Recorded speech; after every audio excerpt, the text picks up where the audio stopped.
Shark Media.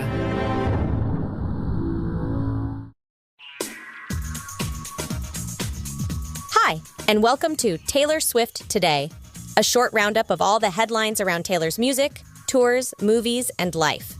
Travis Kelce showcased his admiration for girlfriend Taylor Swift by singing a line from her hit song Bad Blood on a recent episode of the New Heights podcast, which he co-hosts with his brother Jason Kelce. The reference came up during a discussion about quarterback Kenny Pickett's trade from the Pittsburgh Steelers to the Philadelphia Eagles. Kenny and the Steelers. Their relationship ended in a little bad blood, Travis crooned, alluding to reports that Pickett was unhappy with his former team signing Russell Wilson, who is married to singer Ciara. In a December 2023 interview with WSJ Magazine, Travis expressed his appreciation for Swift's 2014 album, 1989, stating, "Blank Space was one I wanted to hear live for sure. I could make a bad guy good for the weekend." That's a hell of a line. Taylor Swift's Eras Tour concert film, titled Taylor Swift, The Eras Tour, Taylor's version, has achieved a new milestone on Disney+. According to the company, the film garnered 4.6 million views in its first 3 days of release, making it the most successful music film on the platform to date. Fans collectively watched 16.2 million hours of the impressive 3.5-hour concert film during its opening weekend. The film premiered on Disney Plus worldwide on Thursday, March 14th at 6 p.m. Pacific. This expanded version includes 5 additional songs, Cardigan from Folklore, and 4 acoustic performances of Death by a Thousand Cuts, Maroon, You Are in Love, and I Can See You. The latter 4 songs, along with Our Song and You're on Your Own Kid, are featured in the 26-minute acoustic collection extra. The concert footage was captured during Swift's first 3 Los Angeles shows of the Eras Tour in August of the previous year. Reports suggest that Disney paid over $75 million for the worldwide streaming rights to the Eras Tour concert film, which was produced by Swift's company. Prior to its streaming debut, Taylor Swift The Eras Tour had a successful theatrical run, grossing $261 million worldwide since its October 13th release, setting a new record for the highest-grossing concert film. Taylor Swift continues to maintain a strong connection with Maya Thompson, the mother of the late Ronan Thompson, whom Swift honored with the emotional ballad Ronan as a charity single that was later included on Red, Taylor's version. During a recent TikTok Q&A, Maya, who is also credited as a co-writer of the song, revealed that she still communicates with the pop star. "Do I still talk to Taylor?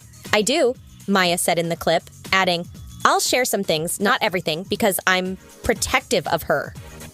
Maya explained that Swift provides her with all my concert tickets and described the delicate singer as the best and so kind and so generous.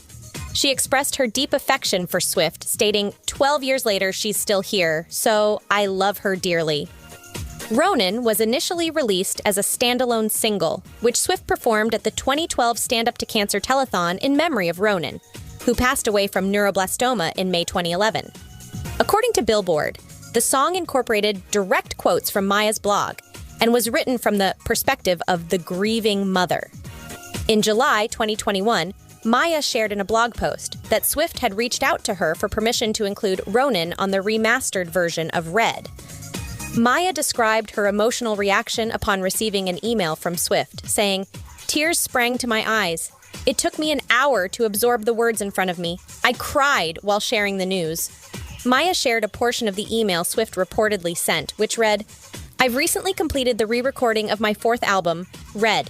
It's really exceeded my expectations in so many ways, and one of those ways is that I thought it would be appropriate to add Ronan to this album." Swift further explained the significance of the album, stating, "Red was an album of heartbreak and healing, of rage and rawness, of tragedy and trauma, and of the loss of an imagined future alongside someone.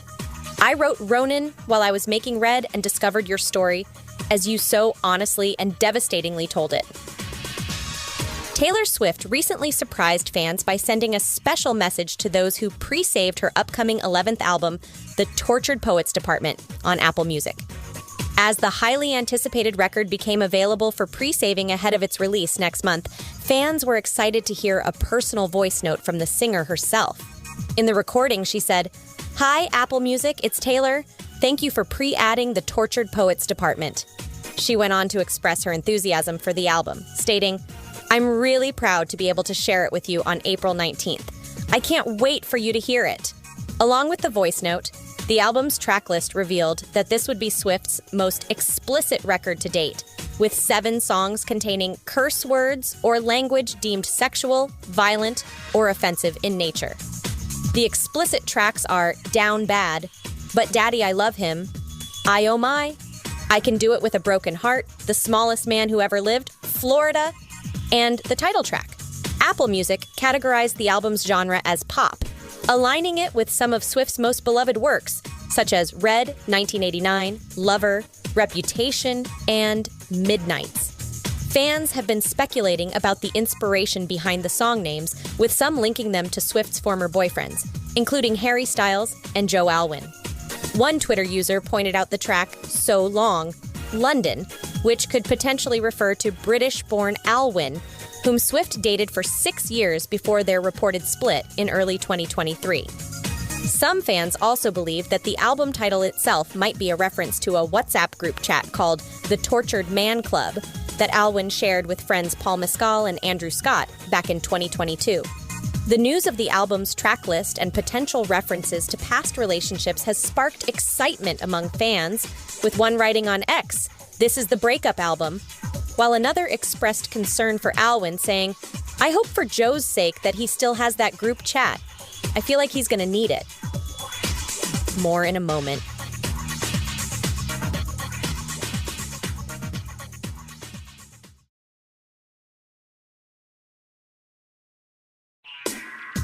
A silent film from the 1920s, believed to have been lost forever, was surprisingly discovered in an Omaha parking lot and auctioned off to an unsuspecting collector for a mere $20.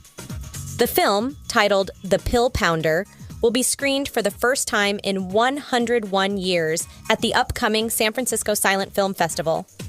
Kansas City filmmaker Gary Huggins purchased the film along with a stack of other reels last year, unaware of its significance.